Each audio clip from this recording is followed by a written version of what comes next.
Joint director గారు, వివి లక్ష్మణ్ గారు కూడా జాయిన్ అయ్యారు. లక్ష్మణ్ గారు నమస్కారం.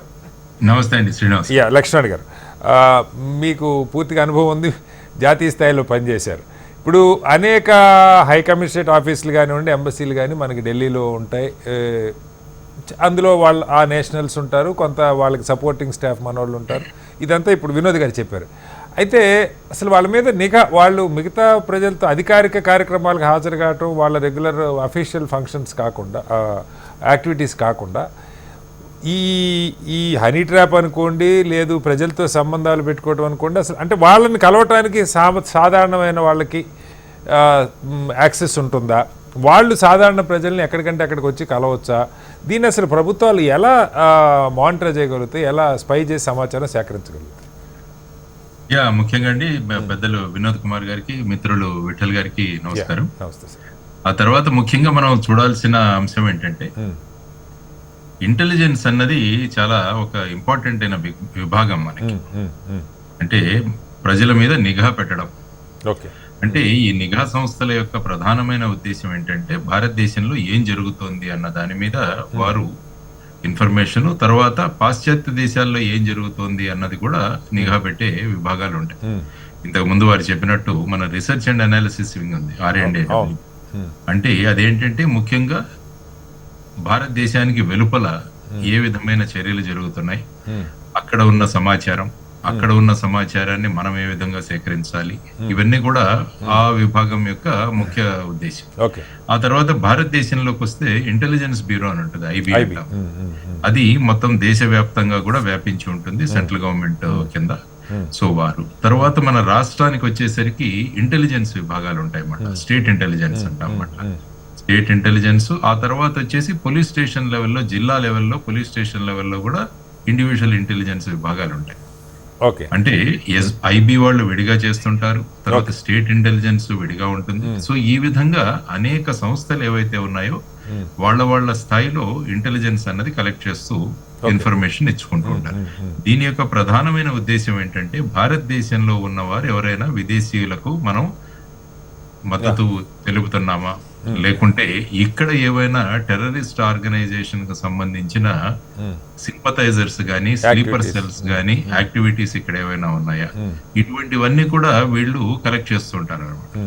సో ఆ విధంగా ఇంతకు ముందు వినోద్ కుమార్ గారు చెప్పినట్టు ఈ ఎంబసీస్ ఏవైతే ఉంటాయో వాళ్ళ లెవెల్లో వాళ్ళు ఆపరేట్ చేస్తుంటారు. ఆ తర్వాత ఈ ఇంటెలిజెన్స్ ఏజెన్సీస్ ఏవైతే ఉంటాయో వారు ఇన్ఫర్మేషన్ చేసుకుని ఎక్కడ సమాచారం అందించాలో ఆ విధంగా ఉంటుంది. అట్లాగే సార్ ఇంకో రెండు ప్రశ్నలు సార్ దీనికి అనుబంధంగానే.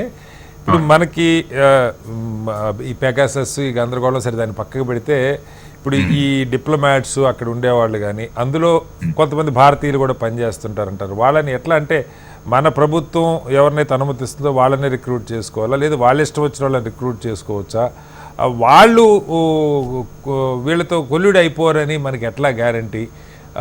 ఈ అంటే దీనికి ఇంకొకటి కూడా సార్ కీలకంగా, అసలు ఇంత పెద్ద 140 కోట్ల మంది జనాభా ఉన్న దేశంలో ఇన్ని చోట్ల నిఘా సమగ్రంగా పనిచేయడానికి కావాల్సిన టెక్నాలజీ కానీ, మ్యాన్ పవర్ కానీ, IB కావచ్చు, కావచ్చు, లేదా NIA కావచ్చు, సఫిషియెంట్గా మనకి నిధులు, సిబ్బంది, టెక్నాలజీ అంశం కూడా మీరు, ఎందుకంటే మీరు పనిచేశారు కాబట్టి ఆ రంగాల్లో ఉన్నాయని. ఎందుకంటే ఈ సంఘటన జరిగిన తర్వాత ఇప్పుడు పెద్ద ఎత్తున అరెస్టులు అవుతున్నాయి. లక్ష్మణ్ గారు మీరు చూస్తూ ఉన్నారు, ఎక్కడెక్కడి నుంచి విజయనగరం లాంటి కంప్లీట్ ప్రశాంతంగా ఉండే ప్రాంతంలో కూడా మూలాలు, వాళ్ళకి సౌదీ హ్యాండిల్స్ నుంచి వాళ్ళకి ఆదేశాలు రావటం, వాళ్ళు అమలు చేయటం. తెలంగాణ లేదు, ఆంధ్ర లేదు, కర్ణాటక లేదు, మహారాష్ట్ర లేదు, ప్రతి రాష్ట్రంలో ఎక్కడో చోట దీనికి లోన్ అవుతున్న వాళ్ళు ఉన్నారు. దీన్ని ఎలా అంటే ట్రేస్ చేయడానికి సఫిషియెంట్ మనకి ఇవి ఉన్నాయా?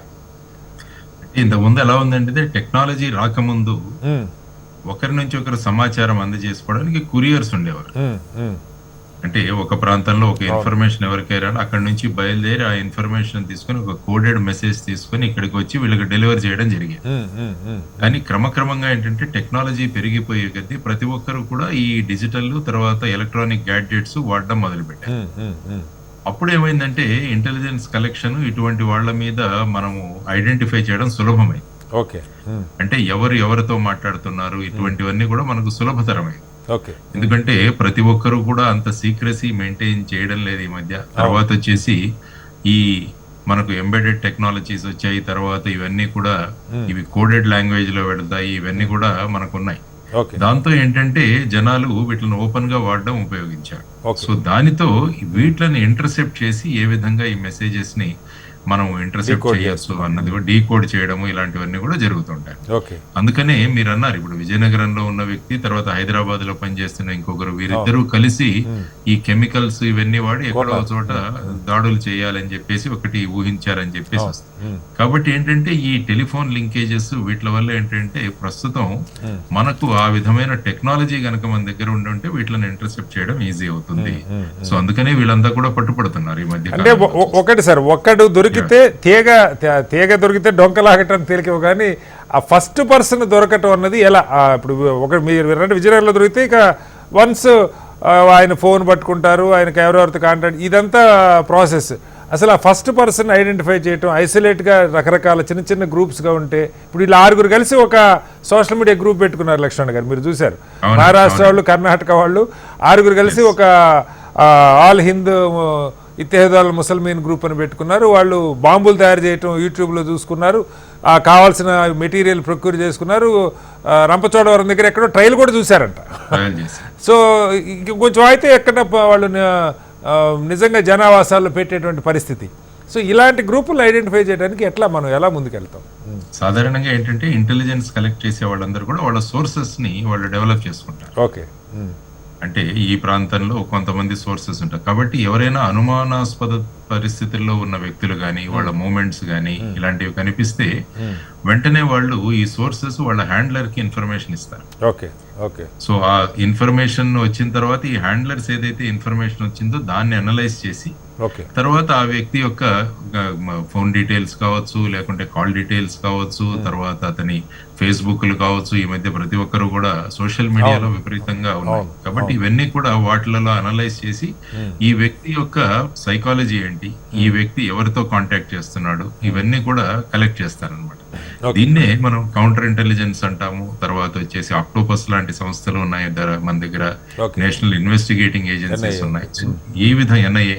సో ఈ విధంగా ఏంటంటే ఒక విస్తృతమైన నెట్వర్క్ అన్నది మనం ఏర్పాటు చేసి తర్వాత సాధారణంగా అరెస్ట్ అయిన వాళ్ళకి ఎవరు బెయిల్ ఇచ్చారు, ఆ తర్వాత వాళ్ళ డీటెయిల్స్ ఏంటి, ఇలాంటివన్నీ కూడా ఇదొక పెద్ద ఇంట్రెస్టింగ్ సబ్జెక్ట్. అవును. సో ఆ విధంగా అందుకనే వీళ్ళకి స్పెషలైజ్డ్ ట్రైనింగ్స్ ఉంటాయి. ఆ తర్వాత సోర్సెస్ ఎలా కల్టివేట్ చేయాలి, వాళ్ళు ఇచ్చే ఇన్ఫర్మేషన్ ఎలా అనలైజ్ చేయాలి, ఇవన్నీ కూడా చేసుకుంటూ ఉండడం వల్ల ఇది చాలా ముఖ్యమైన విషయం. ఎందుకంటే ఇంటర్నల్ సెక్యూరిటీ అన్నది చాలా ప్రధానమైన అంశం. సో దానితో మన IB కావచ్చు, లేకుంటే మిగతా ఇంటెలిజెన్స్ ఏజెన్సీస్ కావచ్చు, లేకుంటే స్పెషల్ ఇంటెలిజెన్స్ బ్రాంచెస్ కూడా ఉంటాయి. లైక్ నక్సలైట్ల మీద ఎక్స్క్లూజివ్ గా ఇన్ఫర్మేషన్స్ కలెక్ట్ చేసి SIB లాంటి సంస్థలు, ఇలాంటివన్నీ కూడా సబ్సిడరీ ఇంటెలిజెన్స్ బ్యూరోస్, ఇలాంటివన్నీ ఉంటాయి అన్నమాట.